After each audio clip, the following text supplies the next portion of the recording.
Bugun podkastimizda SET makonida o'qib, yuqori natija olgan o'quvchilar bilan gaplashamiz. IELTSda ham eng past ballim reading bo'yicha chiqqan. Lekin shu ko'proq o'qib, strategiyalar bilan birga combine qilib, shunaqa rezultatga chiqardim. Aynan shu readingda o'qish bo'yicha menda muammo katta comprehension. Mahmudjon, SETdan imtihondan chiqqan vaqtda siz bir universitetni olganingizni bilganmisiz yoki qo'rqqanmisiz past ball chiqqan deb? Ya'ni kutganmisiz skorda? Hozirda IELTSga tayyorlanyapman va dekabrda topshirmoqchiman. IELTS olgandan keyin Avstraliyani University of Sydneyga topshiraman.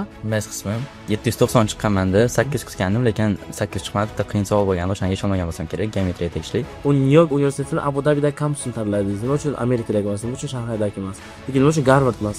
Sizda bu skor bo'lmasa Garvard topshirsangiz bo'ladi-yu. Transitionda ham misol uchun o'qib chiqasiz. O'qiganingizni agar yaxshilab tushunsangiz, keyingi qismi qanaqa bo'lishini tushunsangiz, transition topish qiyin bo'lmaydi o'zingiz uchun prediction qilib. Ana shu self study qilish bo'yicha bizga muxlislaringizga plan tuzib bera olasizmi? Qaysi resursdan qanday qilib self study qilsa, sizga o'xshab bir universitetda natija olish mumkin? Assalomu alaykum hammaga. Ismim Jamoliddin Yazdonov, SET Makon o'quv markazida head teacher va chief quality officer bo'lib ishlayman. SETdan shaxsiy ballim 1600 va SETning ingliz qismida 2 marta maksimum 800 ball olganman. Bugun podkastimizda SET Makonda o'qib, yuqori natija olgan o'quvchilar bilan gaplashamiz. Yonimda Mahmudjon va Islomjon bilan. Marhamat, o'zlaringizni tanishtiringlar. Meni ismim Magzam Islomjon va men 4-oktyabr kuni SAT testini topshirib, ingliz qismidan 760 ball qo'lga kiritdim. Assalomu alaykum, meni ismim Mahmud. Sentyabrda test topshirib, English qismidan 780 oldim. Overall 1570. Islomjon, Englishdan 760 ball olish bu oson narsa emas. Ya'ni juda ham qiyin. SATdan bu skorda olgan 2%, 1% ga kirasiz. Va bu skorni olish bo'lgan yo'l haqida ozroq gapirib bera olasizmi? Bu juda ham qiyin bo'lgan. Boshida kelganimda pre-SATdan boshlaganman, chunki foundationim bo'lgan. Mana SATga especially English qismidan IELTSdan 7 natijaga qo'lga kiritgan bo'lganman. Shunda boshida kelganimda ustozim Nodir aka yaxshi o'tganlar, har xil zo'r materiallar berganlar va to'g'ri qiyinchiliklar bo'lgan, lekin oson taraflari ham bo'lgan. Masalan, grammatikasi men uchun oson tuyulgan, chunki writing qismidan menda 7 ball bor. Writingdan transition mavzusida muammo bo'lmagan. Vocab qismiga keladigan bo'lsa, vocabdan juda ham ko'p vocab yodlaganman, artikel o'qiganman, readingda qilganman. Lekin reading qismi sal qiyinroq bo'lgan, chunki u yerda logical completion bo'lgan, critical thinking ham yaxshi bo'lishi kerak bo'lgan. Bunda qiyin bo'lgan. Boshida moklarim juda ham past chiqardi. Keyin praktik qilib o'rgangandan keyin har xil YouTube'da videolar ko'rganman, shu SATga taalluqli videolar ko'rganimdan keyin sekin-sekin ko'tarilib borgan va ishonarli materiallarni qilib Blue Book Plus'ga yechganman va SAT makonda har doim mo'qli topshirib turganman. Ya'ni bu 1000 English qismidan 760 olishingizdan oldin Blue Book examlaringizda, ya'ni Blue Book mock testlaringizda necha ball olardingiz? Birinchi Blue Book qilganim esimda bor. Practice 4-chini yechganman.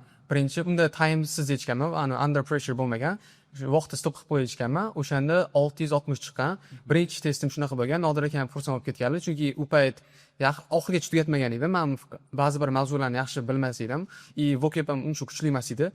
Ular bergan kitobni foydalanib, ularni metodikalarini yaxshilab o'zimga singdirgandan keyin ko'tarilish boshlagan. Birinchisi 660 chiqqan. Juda ham zo'r. Mahmudjon, sizda 1570 va Englishda 780. Ya'ni bu juda ham incredible score, juda ham kuchli natija.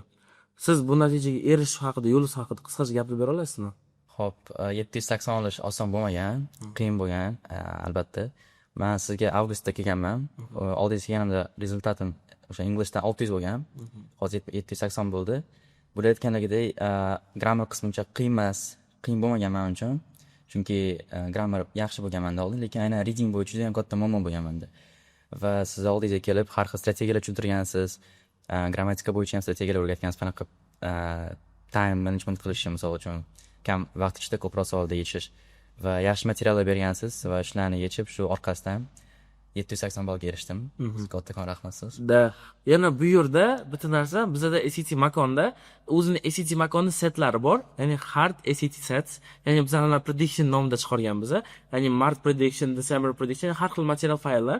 Bu fayllarni bizning Telegram kanalimizda topishingiz mumkin. Va men ishonch bilan ayta olamanki, o'quvchilarimni asosiy yutuqlariga sabab bo'lgan narsalardan biri, ya'ni bizning o'sha makon kitobimiz va o'sha makondagi hard question setlar. Ya'ni sizlar ikkalaringiz ham o'sha setlarni tugatgansizlar.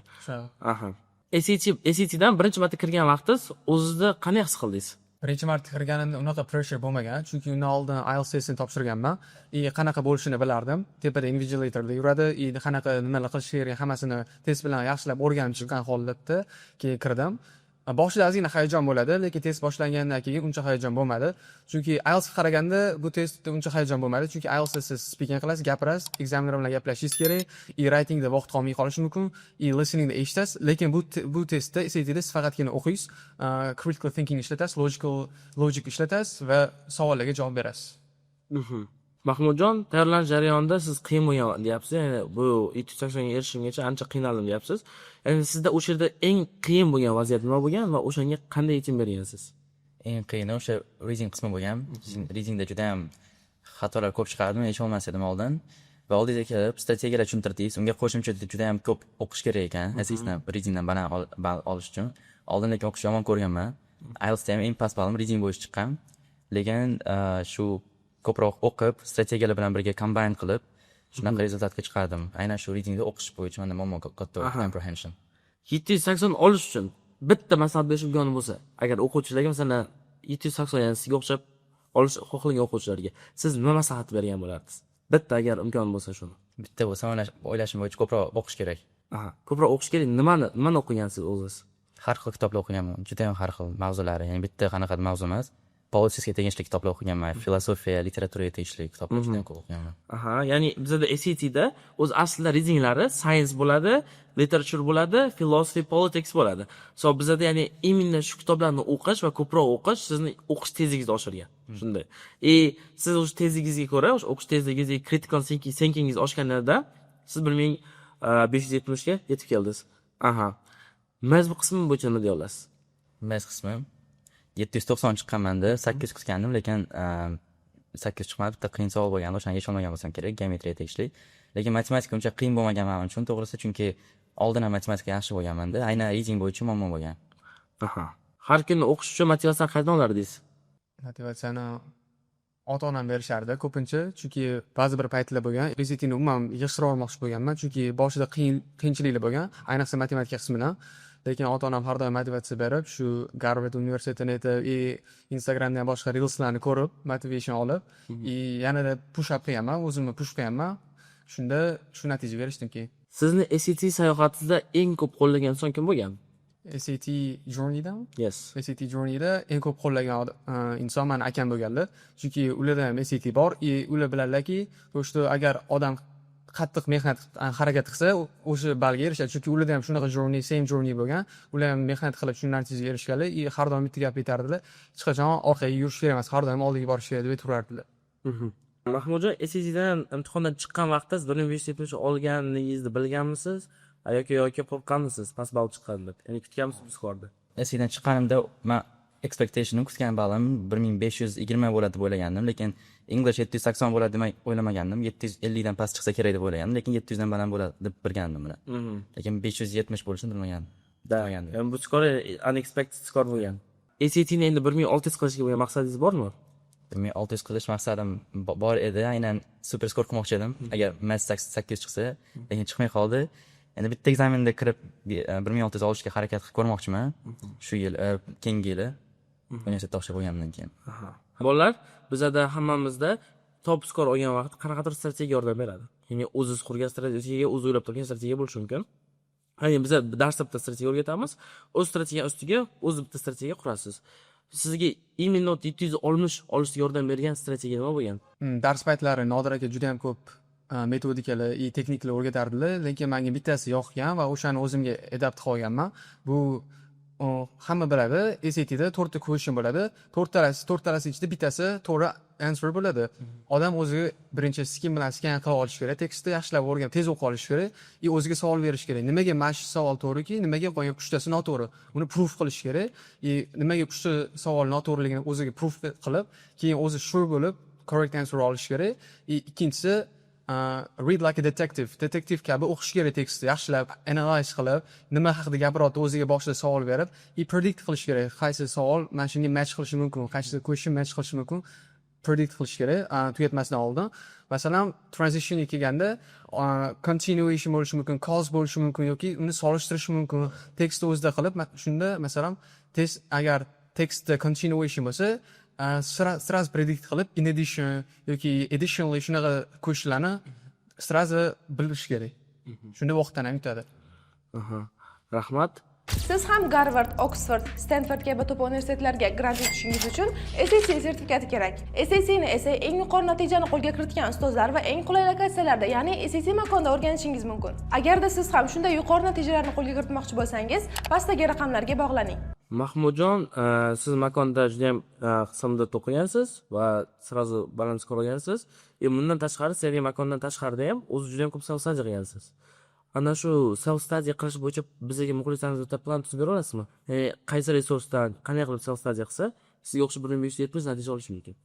Self study uchun juda ham ko'p faqat YouTubedan videolar ko'rib o'rganganman. Strategiyalar tushuntirishadi YouTube'da va siz strategiyalaringiz bilan ikkalasini qo'shib o'zim uchun strategiyalar yaratganman. Misol uchun bo'layotganlargidek reading, misol uchun readingga men o'zim strategiyam, misol uchun o'sha tekstni o'qisam, o'qigandan keyin o'zim qanaqadir o'zimni javobimni berishga harakat qilaman, aniqligiga, variantlarga qaramasdan boshida. Lekin uning uchun albatta tekstni tushunishingiz kerak. Agar comprehension yaxshi bo'lsa, o'zingiz predict qilib javob bera olasiz. Misol uchun bo'layotgandagidek transitionda ham misol uchun o'qib chiqasiz. O'qiganingizni agar yaxshilab tushunsangiz, keyingi qismi qanaqa bo'lishini tushunsangiz, transition topish qiyin bo'lmaydi o'zingiz uchun prediction qilib. Va menga katta muammo bo'lgan narsa bor edi, bu vocabulary. Vocab menda yaxshi bo'lmagan, yodlashga ham vaqt ko'p bo'lmagan. Yodlashni yomon ko'raman to'g'risi. Shuning uchun men vocabulary yodlash o'rniga misol uchun boshqa narsalar o'rganishga vaqt sarflaganman. Vocabularyga uncha ko'p vнимание, ya'ni attention qaratmaganman. Shuning uchun ham ekzamenda ham har doim vocab oxiriga qoldiraman. Vocabda misol uchun xato qilganlarim ham bor ekzamenda, o'zim bilaman, bittasini skip qildim ekzamenda.